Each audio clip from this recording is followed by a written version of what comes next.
les voix des entrepreneurs. Où sont les poulards? J'ai faim. Où sont les gros, les rôtis, les saucisses? Où sont les fèvres, les pâtés de serre? Qu'on ripaille à plein ventre pour oublier cette injustice. Y a pas quelques soissons avec de la bonne soivre, un porcelet, une chèvre en rôti, quelques cygnes blancs bien poivrés?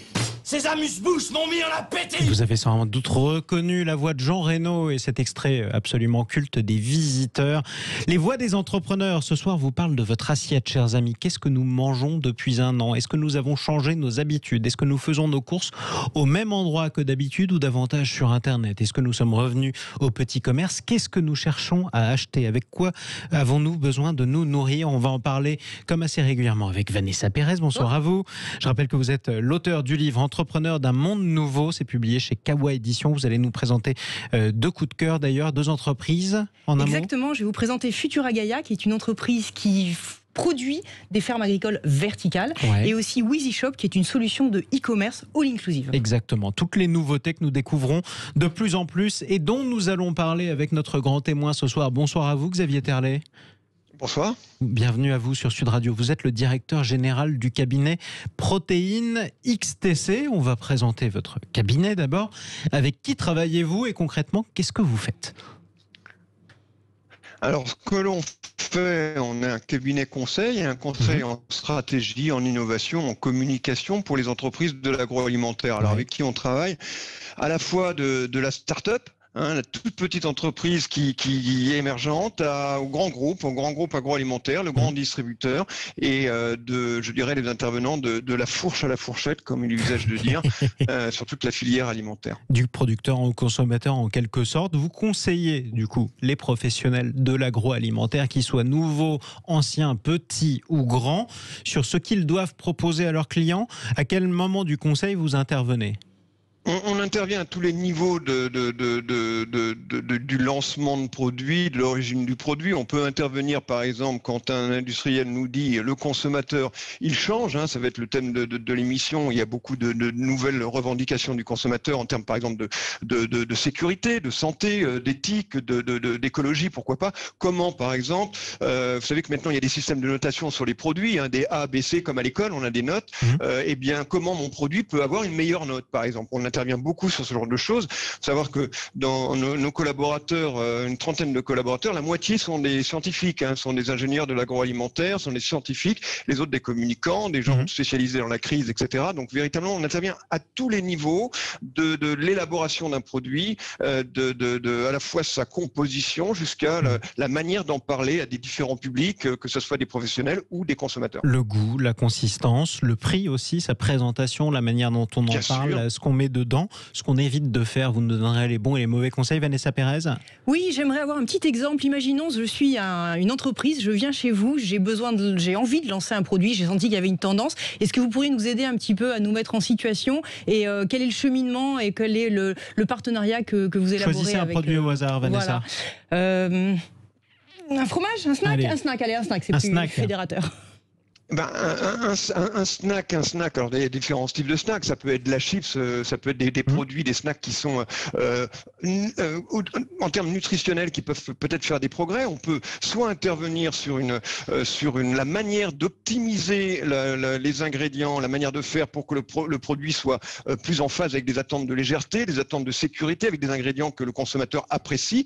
Vous savez qu'il veut pas de l'ultra transformation, il veut pas des produits trop transformés, il aime bien comprendre le produit. Donc on peut peut-être simplifier les choses, on peut aider notre client à avoir un produit qui soit optimisé pour le consommateur, et on peut aussi l'aider à communiquer auprès des bons publics pour dire que son produit correspond à certaines attentes de consommateurs. Alors justement, vous dites auprès des bons publics. Qui mange quoi? Comment on choisit son public, par exemple? Alors, est-ce que c'est une question d'âge? À un certain âge, on sera plus susceptible de manger tel ou tel produit. Prenons par exemple le sucré. On va essayer de resserrer un petit peu. Comment vous choisissez le public qui conviendra à tel ou tel produit? Généralement, l'industriel, que ce soit un grand groupe ou une PME, connaît à peu près son public, sait à qui il veut s'adresser, s'il s'adresse plutôt à des enfants, s'il s'adresse plutôt à des jeunes couples ou à des seniors ou à petit peu à tout le monde. Donc effectivement, on pourra. Et ce qui est important, c'est que l'industriel sache à qui il veut parler.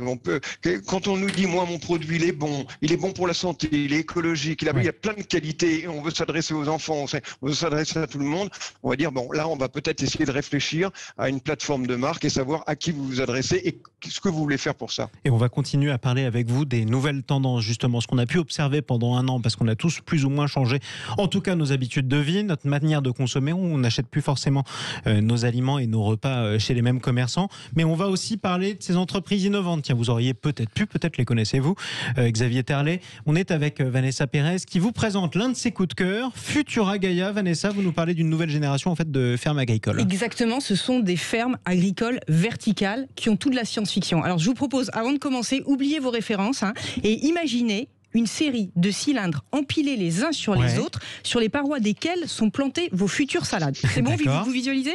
Donc imaginez également que ces cylindres tournent très lentement sur eux-mêmes, en vous permettant de piloter de manière informatique la quantité de lumière ou de nutriments nécessaires à vos cultures. C'est bon, je vous ai pas perdu. Vous m'avez pas perdu. Et bien ça, c'est de la science-fiction. On pourrait presque être sur la Station spatiale internationale. C'est un peu ça, mais en fait, c'est une prouesse technologique qui existe et qui est le résultat de la pépite Futura Gaia, Gaia comme la Terre.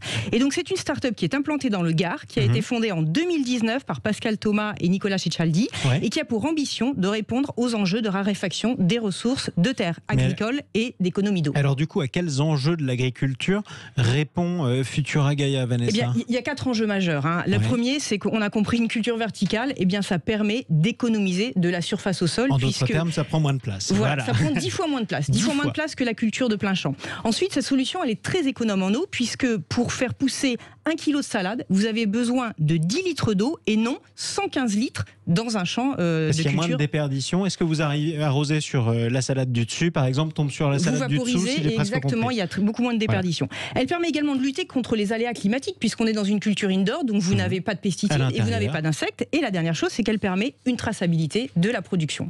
C'est ça, et la traçabilité qui est imbattable, effectivement. Donc du coup, ça répond à quel type de besoin ?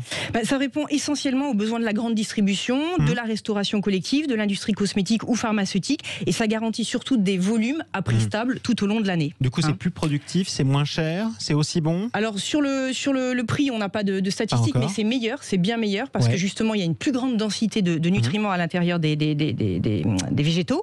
Mais par contre, il faut être vigilant, c'est-à-dire que cette culture n'est en aucun cas une alternative à la culture de plein champ. Parce que aujourd'hui, vous pouvez répondre par exemple à 2% des besoins d'une ville de la taille de Lyon ou Marseille, mais vous ne vous substituerez pas à toute l'agriculture locale. C'est très très important de le dire. En revanche, vous pouvez toujours continuer. Vous pouvez commencer à planter des choses, à planter des choux, y compris dans les grandes villes, précisément là où on manque de place. Vous avez un hangar, vous avez un toit abrité, et bien les solutions demain, c'est que vous pourrez avoir des champs à proximité de vos restaurants ou de vos supermarchés. Xavier Terlet, est-ce que c'est une innovation qui vous intéresse ?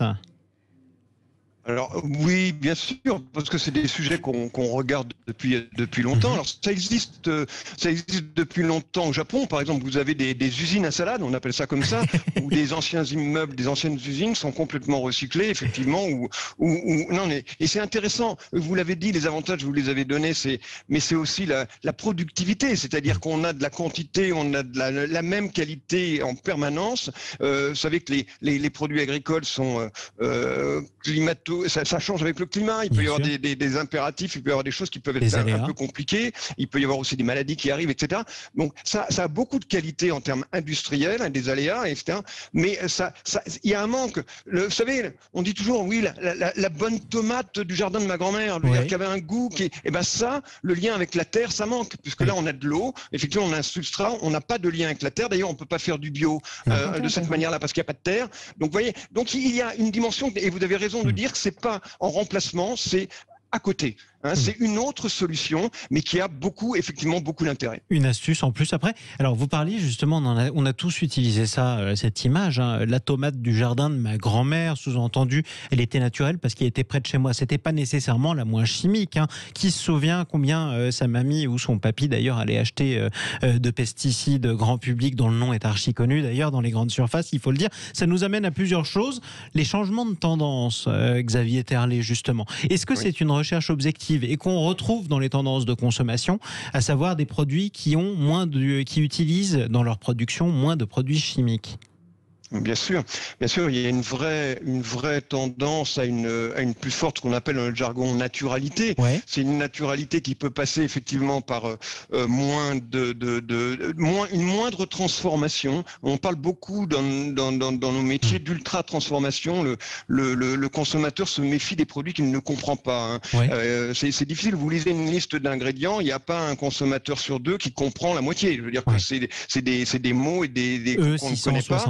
Donc on aime ce que l'on connaît, donc on a besoin de voilà, ou même, vous voyez, de la gomme de xanthane, des produits qui peuvent être complètement naturels, mais ça veut rien dire pour le consommateur. Donc aujourd'hui, il y a une tendance effectivement à plus de clarté pour que l'on connaisse les produits, on aime ce que l'on connaît, plus de clarté, à la fois moins d'ingrédients, plus naturel, avec moins d'ingrédients que je qualifierais qu'on n'aime pas, qui sont indésirables. Évidemment, on parle de pesticides, on parle d'antibiotiques, on parle de nitrites aujourd'hui. Il y a des sujets, des ingrédients, ça arrive régulièrement. Personne ne connaissait les nitrites dans la charcuterie il y a 5 ans. Aujourd'hui, le marché de la charcuterie sans nitrites se développe considérablement parce que, dans le doute, on s'abstient. On nous dit que les nitrites, ça peut être mauvais, donc on n'en veut pas. Et alors, du coup, à quel moment l'industrie alimentaire pour me proposer des produits qui soient sans pesticides. Et la question qu'on pourrait se poser, c'est à quel moment ça change? Ça veut dire, est-ce que ce sont les industriels qui se sont rendus compte que leurs produits avec des nitrites ou avec des pesticides ou alors un peu plus chimiques se vendaient de moins en moins? Ou est-ce qu'au contraire, sont les industriels qui se sont dit, écoutez, il y a eu ce reportage, il y a ce débat à l'Assemblée nationale sur ces sujets-là, dans le doute, je vais plus arrêter de produire comme ça? Qui prend l'initiative de changer? Déjà, il y a une des vraies initiatives qui viennent du consommateur, parce que le consommateur évolue de manière sociologique. On n'agit pas de la même façon aujourd'hui qu'il y a 5 ans ou il y a 10 ans, parce qu'on est conscient de certaines choses. Prenez aujourd'hui le débat sur l'écologie. Il est prégnant. Aujourd'hui, le consommateur est très sensible à des problématiques écologiques. Et on sait qu'il l'est, ou ce sont des enquêtes, Xavier Terlet, qui nous le disent? On sait qu'il l'est parce qu'on le voit dans les étals. Parce qu'il faut... Alors, il faut être prudent. Il y a le consommateur en matière alimentaire, la première chose, la première des promesses auxquelles il faut répondre, c'est le plaisir. Manger est avant tout affaire de plaisir. C'est comme ça, on mange par plaisir, au-delà de l'aspect vital de se nourrir, j'entends. Et ce plaisir, pour qu'il soit garanti, si vous avez des doutes sur la santé, vous avez moins de plaisir. Si vous avez des doutes sur la praticité, si vous pouvez avoir le meilleur plat cuisiné du monde, si vous n'ouvrez pas la boîte, vous n'avez pas le plaisir de le consommer. Et si on a des doutes sur l'écologie, si le chocolat que j'achète, il est très très bon, mais j'apprends que l'industriel qui le propose exploite les petits producteurs, c'est des garanties du plaisir. Autre question, du coup, est-ce que ça veut dire que les produits grand public réputés très populaires, mais pas forcément sains pour l'alimentation et pour nos artères, par exemple, ou pour l'écologie, est-ce que ça veut dire que ces produits-là, on les a vus décliner? Non, on les a vus se transformer. Aujourd'hui, il y a de plus en plus de produits qui, par exemple, la charcuterie, on parlait des sans nitrites. 100% de la charcuterie vendue en France il y a 5 ou 6 ans avait des nitrites. Donc les nitrites, c'est quoi? C'est du sel nitrité. Ça sert à conserver le produit. Ça fait le jambon rose. Ça permet d'avoir c'est pas pour qu'il soit rose, c'est parce que ça permet de le conserver plus longtemps.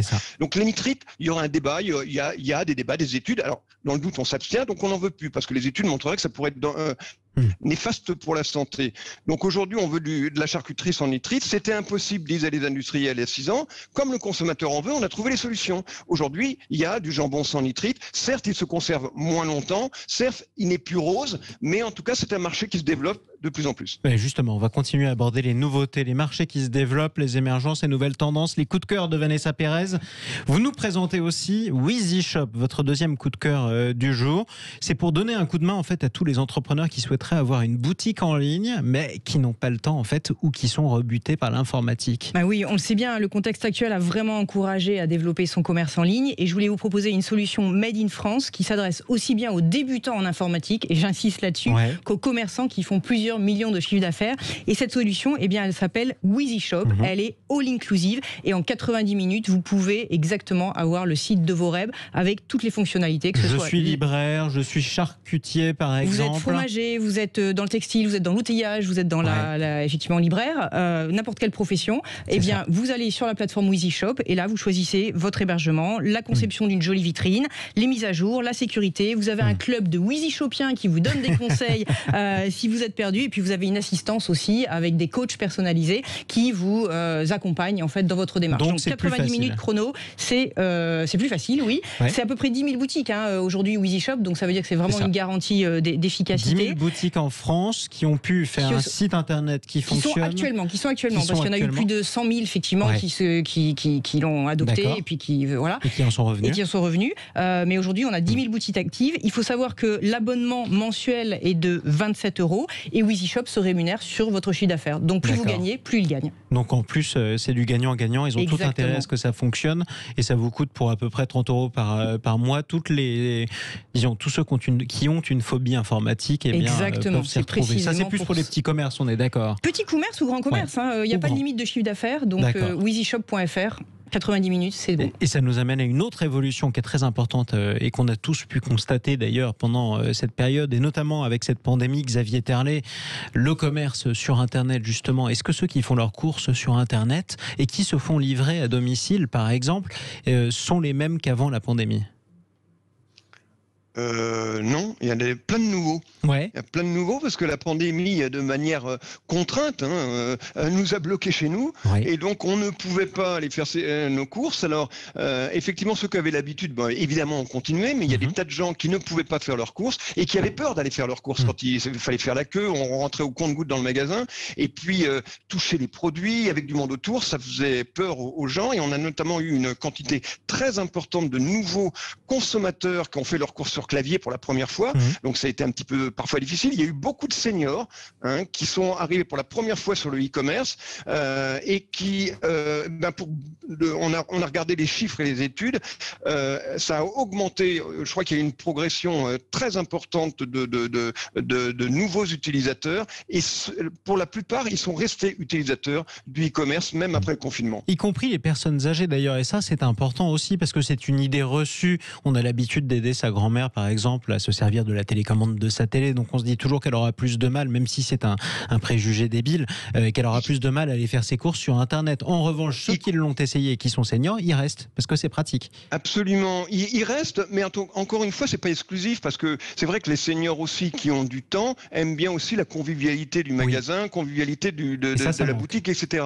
Donc, mais ça manque effectivement, cet aspect-là manque, mais le côté balade de faire ses courses. Ouais. Mais quand une personne qui va faire ses courses seule doit monter un pack d'eau minérale et faire 3 étages avec, la livraison, c'est quand même ça a du bon et ils ont découvert ça aussi. Donc ça, les avantages du e-commerce, de faire ses courses assis sur son fauteuil et se faire livrer, croyez-moi, il y a beaucoup de nouveaux consommateurs qui aujourd'hui sont des aficionados. Et qui peuvent éviter notamment de porter des packs d'eau, des packs de lait quand on a 70, 75 ans ou qu'on a mal au dos, c'est quand même pratique. Vanessa Pérez ? Oui, Xavier, quel sera un peu notre panier idéal d'ici 5 à 10 ans ? On parle de plus de végétaux ou plus de protéines. C'est quoi un petit peu la composition vers laquelle on va tendre ?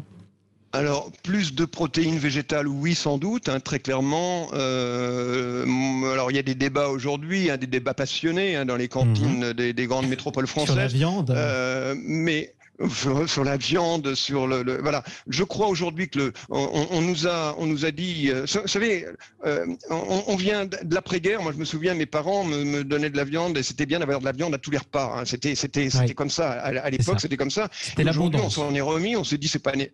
C'était l'abondance et il fallait, et puis c'était un statut social d'avoir de la viande à tous les repas.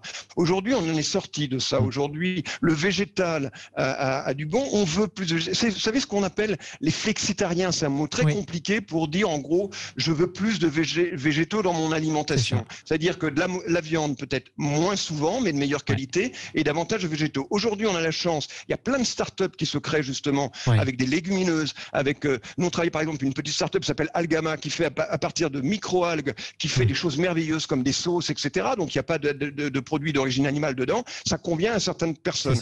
Mais attention, c'est pas là pour remplacer. Je ne crois pas au grand remplacement du végétal sur la viande. Ça vivra côte à côte. Et encore moins par les insectes, comme parfois on peut le lire. C'est pas l'année prochaine, peut-être en un mot, Xavier Terlet, que les Français mangeront tous des insectes. Non, et puis il faudra que ça soit bon, encore une fois, le plaisir est le premier moteur en alimentation, et puis ce qui est important en alimentation, c'est très lié à l'aspect culturel. Le Français ne mangera pas le même pain que les Allemands ou que les Anglais, c'est toujours comme ça, hein, alors que dans d'autres domaines, ça peut être mondialisé. En France, non, la tradition a du bon, et donc les insectes, c'est pas pour demain. Et ne vous inquiétez pas, cette tradition restera. Merci beaucoup à notre invité Xavier Terlet d'être intervenu ce soir dans les Voix des entrepreneurs. Je le rappelle, vous êtes le directeur général du cabinet Protéines XTC. Merci à vous d'être intervenu ce soir sur Sud Radio. Vanessa Pérez, merci également. Merci à vous. On vous retrouve dans quelques jours dans les Voix des entrepreneurs sur Sud Radio. Auteur du livre Entrepreneur d'un monde nouveau, c'est publié chez Kawa Édition. Toutes les nouvelles startups, les entreprises du futur que vous voulez découvrir, vos coups de cœur ou ceux de Vanessa, eh bien vous les trouvez dans cet ouvrage. La suite de notre soirée et des vraies voix qui font bouger la France. Parlons vrai avec les entrepreneurs dans un instant. Place à Stéphane Soumier sur Sud Radio et sur Bismart.